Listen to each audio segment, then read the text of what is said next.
Jubilee hills ఉప ఎన్నిక notification release కానుంది. గెజిట్ నోటిఫికేషన్ ఎన్నికల అధికారులు విడుదల చేయనున్నారు. రేపటి నుంచి నామినేషన్ల హడావిడి మొదలు కానుంది.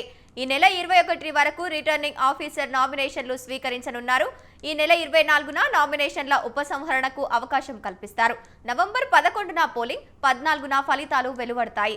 ఉప ఎన్నికల కోసం 407 పోలింగ్ కేంద్రాలు ఏర్పాటు చేశారు. జూబ్లీ హిల్స్ లో 3,98,982 మంది ఓటర్లు ఓటు హక్కును ఉపయోగించుకోనున్నారు. ఇక జూబ్లీ హిల్స్ ఎన్నికలకు ఏర్పాటు పూర్తి చేశారు ఎన్నికల అధికారులు.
రేపు జూబ్లీ హిల్స్ ఉప ఎన్నిక నోటిఫికేషన్ రిలీజ్ కానుంది. గెజెట్ నోటిఫికేషన్ ను ఎన్నికల అధికారులు విడుదల చేశారు. రేపటి నుంచి నామినేషన్ల హడావిడి మొదలు కాబోతోంది. ఈ నెల 21న రిటర్నింగ్ ఆఫీసర్ నామినేషన్లను స్వీకరించనున్నారు. ఈ నెల 24న నామినేషన్ల ఉపసంహరణకు అవకాశం కల్పిస్తారు.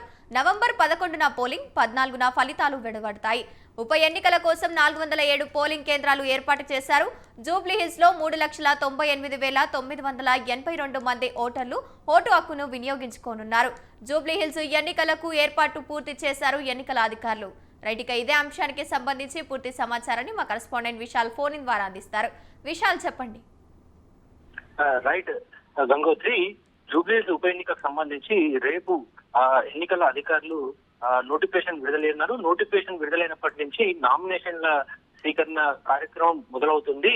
రేపటి నుంచి జూబ్లీ హిల్స్ ఉప ఎన్నికల్లో ఎవరైతే అభ్యర్థులు ఈ ఉప ఎన్నికల్లో పోటీలో నిలవాలనుకుంటున్నారో వాళ్ళ అభ్యర్థులందరూ కూడా రేపటి నుంచి నామినేషన్లను స్వీకరించేందుకు రిటర్నింగ్ ఆఫీసర్ కార్యాలయానికి వెళ్తారు. అక్కడ నామినేషన్లను వాళ్ళు దాఖలు చేస్తారు.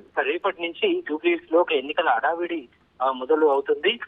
ఈ నెల 21 వరకు కూడా ఈ నామినేషన్లను రిటర్నింగ్ ఆఫీసర్ స్వీకరిస్తారు. అదేవిధంగా ఈ నెల 21 వరకు నామినేషన్లు స్వీకరించేందుకు ఆఖరి తేదీగా ఎన్నికల అధికారులు తెలిపారు. 22వ తేదీ అక్టోబర్ 22 తేదీన నామినేషన్లన్నింటినీ కూడా పరిశీలిస్తారు అధికారులు. ఆ తర్వాత ఎవరైనా అభ్యర్థులు తమ ఈ ఉప ఎన్నిక నుంచి వెనుదిరగాలనుకున్న అంటే ఆ పోటీ నుంచి తప్పుకోవాలనుకున్న వాళ్ళందరూ కూడా మరొక అవకాశంగా ఈ నెల 24న అభ్యర్థులు ఎవరైతే ఇప్పటికీ నామినేషన్ దాఖలు చేసిన వాళ్ళు మళ్ళీ తప్పుకోవాలనుకుంటే వాళ్ళకి 24వ రోజు ఒక రోజు అవకాశం కల్పించారు. ఇక నవంబర్ 11న రాష్ట్ర వ్యాప్తంగా పలు దేశవ్యాప్తంగా బీహార్ లో ఎన్నికలు జరుగుతాయి. అదేవిధంగా కొన్ని చోట్ల జమ్మూ కాశ్మీర్ అదేవిధంగా మరికొన్ని చోట్ల ఉప ఎన్నికలు జరుగుతాయి. అందులో భాగంగానే జూబ్లీస్ లో కూడా జూబ్లీస్ ఉప ఎన్నిక కూడా జరుగుతుంది. నవంబర్ 11న ఈ ఎన్నికలు జరుగుతాయి. అదేవిధంగా నవంబర్ 14న అంటే పోలింగ్ ప్రక్రియ ముగిసిన 3 రోజుల తర్వాత ఫలితాలు అనేటివి విడుదలవుతాయి. ముఖ్యంగా జూబ్లీస్ నియోజకవర్గంలో 3,98,982 మంది ఓటర్లు ఉంటారు. వీరిలో పురుష ఓటర్లు 2,07,367 మంది పురుష ఓటర్లు ఉంటే మహిళా ఓటర్లు 1,91,590 మంది మహిళా ఓటర్లు ఉన్నారు. అదర్స్ థర్డ్ జెండర్ వాళ్ళు 25 మంది ఉన్నట్టుగా కూడా ఎన్నికల అధికారులు తెలిపారు. ఇక ఇప్పటికే జూబ్లీహిల్స్ ఉప ఎన్నికకు సంబంధించి జూబ్లీహిల్స్ ప్రధాన ఎన్నికల అధికారిగా ఉన్న RV Karnan senior IAS officer, GHMC commissioner గా ఉన్న ఆర్వి కర్ణన్ ఏర్పాట్లన్నింటినీ కూడా పరిశీలిస్తున్నారు. నిన్న ఈ ఎన్నికల నిర్వహణ ప్రక్రియలో పాల్గొనే అధికారులు సిబ్బంది అందరికీ కూడా నిన్న ఒక మీటింగ్ నిర్వహించి ఎన్నికల నిబంధనలు ఎలా పాటించాలి, ఎవరైనా నిబంధనలను ఉల్లంఘిస్తే వారి మీద ఎలాంటి చర్యలు తీసుకోవాలి, ఎప్పటికప్పుడు సమాచారాన్ని పై అధికారులకు ఎలా చేరాలి, వీటన్నిటికి సంబంధించి కూడా నిన్న ఎన్నికల అధికారి ఆర్వి కర్ణన్ సిబ్బందికి కింది స్థాయి అధికారులకు దిశానిర్దేశం చేశారు. ఇక జూబ్లీహిల్స్ ఉప ఎన్నికకి రేపు నామినేషన్ విడుదలవడంతో అటు అభ్యర్థుల్లో ప్రధాన పార్టీలైన కాంగ్రెస్, బీజేపీ, బీఆర్ఎస్ ఇతర పార్టీలన్నీ కూడా వాళ్ళు నామినేషన్ వేసేందుకు ఒక మంచి రోజును చూసుకొని ఆ తర్వాత ఒక ర్యాలీగా బయలుదేరి రిటర్నింగ్ ఆఫీసర్ దగ్గరికి వెళ్ళి అక్కడ నామినేషన్ దాఖలు చేస్తారు. నామినేషన్ దాఖలు చేసే కార్యక్రమంలో కూడా ఎక్కువ మందిని అధికారులు రిటర్నింగ్ ఆఫీసర్ కార్యాలయంలోకి అనుమతించారు. కేవలం కొద్ది మందిని మాత్రమే అనుమతిస్తారు. ఈ కొన్ని నిషేధ ఆజ్ఞలు కూడా ఉన్నాయని, నిబంధనలు అన్నింటినీ కూడా అభ్యర్థులు పాటించాలని, పెద్ద ఎత్తున ర్యాలీలు చేయడం వాటన్నిటికీ కూడా అనుమతి ఉండదు. కేవలం కొద్ది మందితో మాత్రమే రిటర్నింగ్ ఆఫీసర్ కార్యాలయం చేరుకోవాలి. అక్కడ చేరుకున్న తర్వాత అక్కడ కూడా ఎలాంటి ఆందోళనలు అలాంటివి తావివ్వకుండా ప్రశాంతంగా ఈ నామినేషన్ దాఖలు చేసుకోవాలని కూడా ఎన్నికల అధికారులు పోటీలో పాల్గొనబోతున్న అభ్యర్థులందరికీ కూడా సూచించారు. ఇక పార్టీలు సైతం ఈ నామినేషన్ ప్రక్రియకు సంబంధించి అదిగా కార్యకర్తలతోటి అదేవిధంగా మంచి రోజు అభ్యర్థులు మంచి రోజు ఎంచుకుంటే ఆ రోజున పెద్ద ఎత్తున అక్కడికి వెళ్లి నామినేషన్ దాఖలు చేసేందుకు కూడా వాళ్ళు ఏర్పాట్లు చేసుకుంటున్నారు. ఎందుకంటే నామినేషన్ దాఖలు చేసే క్రమంలో ప్రధాన లీడర్లు కూడా పాల్గొనే అవకాశం ఉంటుంది. దీంతో పోలీసులు కూడా పెద్ద ఎత్తున రిటర్నింగ్ ఆఫీసర్ కార్యాలయం దగ్గర బారికేడ్లను ఏర్పాటు చేసి అక్కడ ఎలాంటి ఇబ్బందులు రాకుండా ప్రశాంతంగా నామినేషన్ల ప్రక్రియ కొనసాగేలా కూడా పోలీసులు కూడా అన్ని ఏర్పాట్లు పూర్తి చేశారు. ఇక రేపటి నుంచి ఈ కార్యక్రమం ఎన్నికల నామినేషన్ల ప్రక్రియ ప్రారంభం కావడంతో ఎన్నికల రిటర్నింగ్ ఆఫీసర్ సైతం అక్కడ ఎలాంటి ఇబ్బందులు రాకుండా షేక్పేటలో ఈ రిటర్నింగ్ ఆఫీసర్ కార్యాలయం ఏర్పాటు చేశారు. అక్కడ కూడా ఎలాంటి ఇబ్బందులు రాకుండా ఎప్పటికప్పుడు కింది స్థాయి సిబ్బందిని వాళ్ళందరినీ కూడా అప్రమత్తం చేస్తూ ఈ నామినేషన్ ప్రక్రియని ఎన్నికలు పూర్తయ్యేంత వరకు కూడా ఇక్కడ ఎలాంటి ఇబ్బందులు రాకుండా ఎప్పటికప్పుడు కింది స్థాయి అధికారులు సిబ్బంది తోటి జూబ్లీహిల్స్ ఎన్నిక రిటర్నింగ్ ఆఫీసర్ సమన్వయం చేస్తున్నారు. ఇక గత 2023లో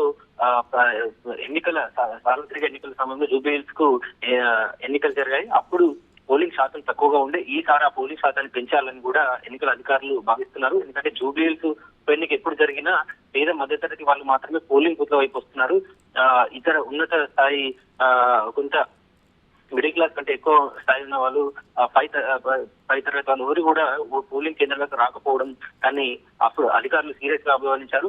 ఇప్పటికైనా ఓటు హక్కును వినియోగించుకోవాల్సిన అవసరం ఆ బాధ్యత కూడా ప్రతి ఒక్కరి మీద ఉంటుంది. వాళ్ళందరూ కూడా ఇంటి నుంచి పోలింగ్ కేంద్రాలకు తరలి రావాలి, పోలింగ్ ప్రక్రియను పెంచాలి. ఎందుకంటే ఈ ఎన్నిక కోసమే ప్రభుత్వం ఎన్నో కోట్ల రూపాయలను కూడా ఖర్చు పెడుతుంది.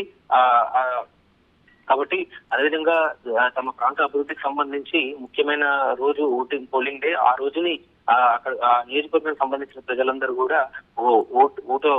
ఓటు ద్వారా ఒక మంచి నాయకుని ఎన్నుకోవాలని కూడా అధికారులు సూచిస్తున్నారు. ప్రస్తుతానికైతే ఎన్నికల జూబ్లీహిల్స్ ఉప ఎన్నికల ప్రక్రియలో రేపటి నుంచి ఇక్కడ అడావిడి మొదలు కానుంది.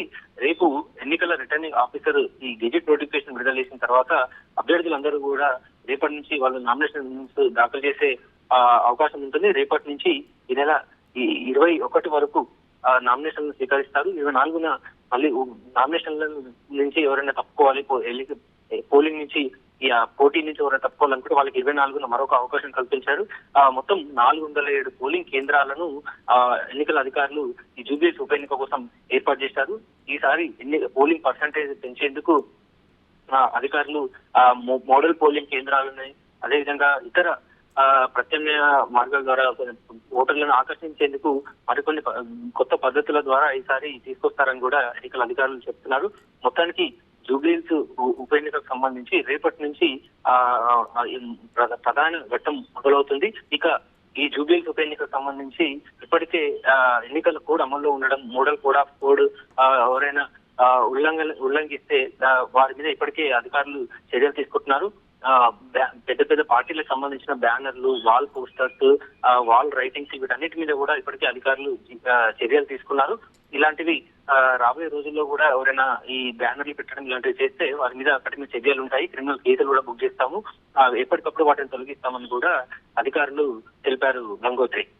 విశాల్, జూబ్లీహిల్స్ ఉప ఎన్నికలకు నోటిఫికేషన్ ఇప్పటికే రిలీజ్ అయింది. ఇక నామినేషన్ల ప్రక్రియ మొదలు కానుంది రేపు. ఇక అధికారులు ఎలాంటి అవకతవకలు జరగకుండా ఎలాంటి చర్యలు తీసుకోబోతున్నారు, అలాగే పోలీసుల బందోబస్తు ఎలా ఉండబోతుంది? రైట్, ముఖ్యంగా జూబ్లీహిల్స్ షెడ్యూల్ అనేది మనకి బీహార్ ఎన్నికల షెడ్యూల్ ఎప్పుడైతే విడుదల చేశారో అప్పుడే ఈ జూబ్లీహిల్స్ షెడ్యూల్ అనేది గత సెప్టెంబర్ 30న విడుదలైంది షెడ్యూల్. రేపు ఉప ఎన్నికకు సంబంధించిన నోటిఫికేషన్ రిలీజ్ అవుతుంది. గెజెట్ నోటిఫికేషన్ విడుదలైన తర్వాత నామినేషన్ ప్రక్రియ అనేది మొదలవుతుంది. నామినేషన్ ప్రక్రియ మొదలవగానే అభ్యర్థులందరూ కూడా జూబ్లీహిల్స్ ఉప ఎన్నికల్లో ఎవరైతే పోటీలో పాల్గొంటారో వాళ్ళందరూ కూడా నామినేషన్ దాఖలు చేసేందుకు రిటర్నింగ్ కార్యాలయానికి వెళ్తారు. దీనికి సంబంధించి అంటే నామినేషన్ దాఖలు చేసేందుకు అభ్యర్థులు వస్తుండడంతో ఎక్కడ కూడా ఎలాంటి ఇబ్బందులు రాకుండా చాలా మంది అభ్యర్థులు పెద్ద ఎత్తున ఎక్కువ సంఖ్యలో ర్యాలీలు చేస్తూ రిటర్నింగ్ కార్యాలయానికి వెళ్తారు. ఆ కార్యాలయానికి వెళ్ళిన తర్వాత అక్కడ ఇతర అభ్యర్థుల కార్యకర్తలు అదేవిధంగా ఇతర అభ్యర్థులు కూడా పెద్ద సంఖ్యలో వస్తుంటే ఒకేసారి అక్కడ ఎదురేది ప్రత్యర్థి అదేవిధంగా ఇతర ప్రత్యర్థి అభ్యర్థులు అక్కడికి వెళ్తే అక్కడ కొంత ఆందోళన చెలరేగే అవకాశం ఉంటుంది. కాబట్టి పోలీసులు అలాంటి ఎక్కడ కూడా ఎలాంటి ఆందోళనలు అదేవిధంగా ఇబ్బందులు రాకుండా గొడవలు కాకుండా చూసుకునేందుకు పోలీసులు ఎక్కువ సంఖ్యలో ఈసారి జూబ్లీహిల్స్ పోలింగ్ ఉప ఎన్నికకు సంబంధించి అభ్యర్థులు పోలీసులు అక్కడ పర్యవేక్షణలో ఉండబోతున్నారు. అదేవిధంగా రిటర్నింగ్ కార్యాలయం దగ్గర కూడా ఎక్కువ సంఖ్యలో పోలీసులు అక్కడ మోహరించి అటు అభ్యర్థులు ఒకేసారి 2-3 వచ్చినప్పుడు వాళ్ళ ఎన్నికల్లో ఉండే కార్యకర్తలకి వీళ్ళకి ఎవరి మధ్యలో ఘర్షణలు కాకుండా అదేవిధంగా ఇద్దరు గొడవ ఉద్రిక్త పరిస్థితులు కాకుండా చూసుకునేందుకు పోలీసులు అన్ని పకడ్బందీ చర్యలు చేపట్టారు.